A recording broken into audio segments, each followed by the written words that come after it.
ஆண்டவர் இரட்சகருமாக இயேசுவின் இனிதான நாமத்தினால் உங்களை வாழ்த்துகிறேன். கிருபையாய் மீண்டும் ஒரு நாளை நம்முடைய வாழ்க்கையில குட்டி கொடுத்திருக்கிறார். இந்த நாள் நம்முடைய ஆவிக்குரிய சிந்தனைக்காக நீதிமொழிகள் 22 அதிகாரம் 29 வசனத்தை நான் வாசிக்கிறேன்.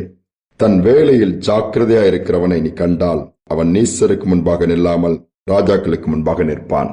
நம்ம கொடுக்கப்பட்ட பொறுப்புகள் வேலைகளிலே ஜாக்கிரதையாய் கவனமாய் விழிப்பாக இருந்து செய்தால் ராஜாக்களுக்கு முன்பாக நிற்கிற அளவு கர்த்தர் உயர்த்துவாராம், நடத்துவாராம்.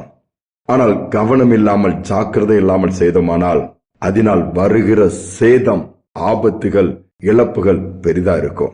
பழைய ஏற்பாட்டு காலத்துல 1 சாமுவேல் புஸ்தகத்துல நீங்க 15 அதிகாரத்தை எடுத்துக்கொள்வீர்கள் என்று சொன்னால், அங்கே சவுல் ராஜாவுடைய காலம். ஆண்டவர் சவுல் ராஜாவை ஏற்படுத்தினதற்கே ஒரு நோக்கத்தை வைத்திருந்தார். அமிலேக்கர் என்கிற முழு கூட்டத்தையும் சங்கரிக்க வேண்டும். ஏனென்றால் இஸ்ரேல் ஜனங்கள் எகிப்தின் அடிமைத்தனத்திலிருந்து கானானுக்கு போகும்பொழுது இவர்கள் வழிமறிக்கிறார்கள்.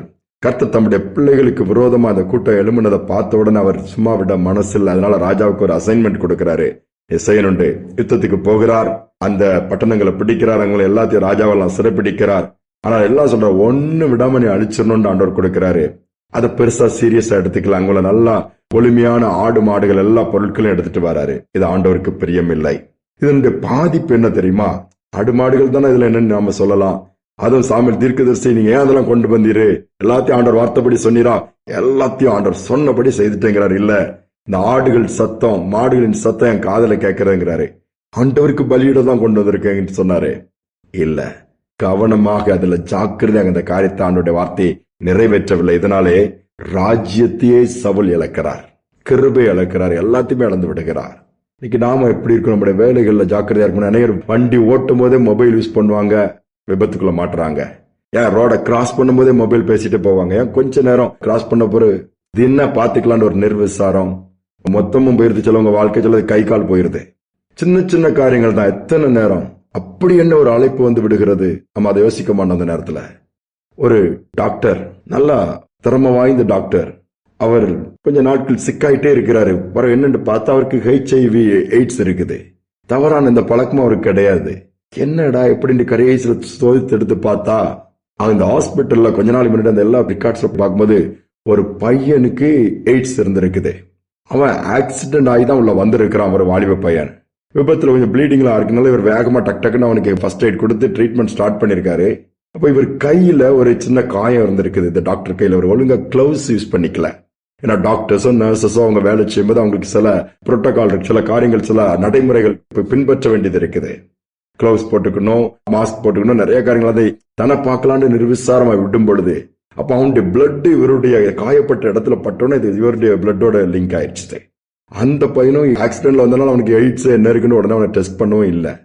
பின்புதான் ட்ரீட்மெண்ட்ல பிளட் டெஸ்ட் அதெல்லாம் எடுக்கும்போது கண்டுபிடிச்சிருக்கிறாங்க. ஆனா இவர் நினைச்சா நமக்கு இதெல்லாம் அதை பற்றி பெருசா எடுத்துக்கல. இதன் மூலமா இவர் சரீரத்துக்குள்ள வந்துருச்சு. பரவ ட்ரீட்மெண்ட் எடுத்து அதை சரி பண்ணி கொண்டு வரதுக்குள்ள பெரிய பாடாகி போனதான்.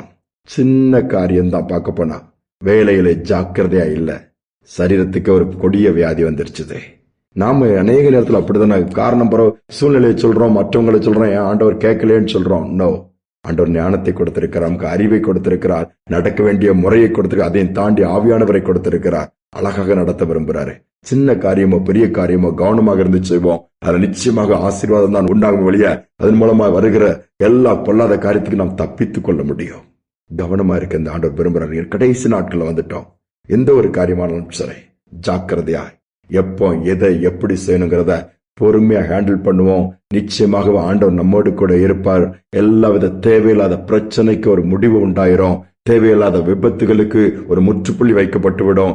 எல்லாவற்றிலும் நன்மை உண்டாக கர்த்தர் நடத்த ஆரம்பிச்சிருவாரு. ஜெபிப்போம். அன்பின் தகப்பனே, நல்ல நாளுக்காக தருணத்திற்காக நன்றி செலுத்துகிறோம்ப்பா. அநேக நேரம் நாங்கள் எங்கள் வேலைகள் அலட்சியமா இருக்கிறோம், உண்மை இல்லாமல் இருக்கிறோம், டைம் மேனேஜ்மெண்ட் எங்களுக்கு கிடையாதுப்பா. இஷ்டப்படி சூழ்நிலை ஆனா உங்களுடைய கண்கள் பார்க்குதுப்பா.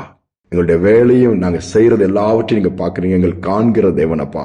அதனால அதுல நாங்கள் கவனமாக இருந்து ஜாக்கிரதையாக இருந்து நீர் பார்க்கிறீங்க பயபக்தியோடு உண்மை உத்தமா செய்ய உதவி செய்யுங்கப்பா. எல்லா நிர்விசாரங்கள் அலட்சியங்களை எடுத்து போட்டு நீங்க சொன்ன வார்த்தை, உம்முடைய வார்த்தையின்படி நடக்கக்கூடிய ஒரு இருதயம் எங்களுக்கு உண்டாகட்டும், வழி நடத்தும். இந்த நாளில் அப்படிப்பட்ட கிருபை ஒவ்வொருவருக்கும் உண்டாகட்டும்பா. இந்த நாள்ல இருந்து நடக்க வேண்டிய வழியில நீங்க எங்க நடத்துங்க, நாங்களும் அதை பின்பற்ற உதவி செய்யும். துதிகனமை ஏற்றுக்கொள்ளும். இயேசுவின் நாமத்தில் பிதாவே, ஆமென், ஆமென். உண்மை உத்தமமா நம்முடைய வேலையை ஜாக்கிரதையா செய்வோம். ஆண்டவர் ராஜாக்களுக்கு முன்பாக என்ன ராஜாவாக ஆளுகை செய்கிற அளவுக்கு கூட கர்த்தர் உயர்த்துவார். இந்த சிந்தனையோடு இந்த நாளை தொடர்வோம். மீண்டுமாய் நாளை தினம் சந்திப்போம்.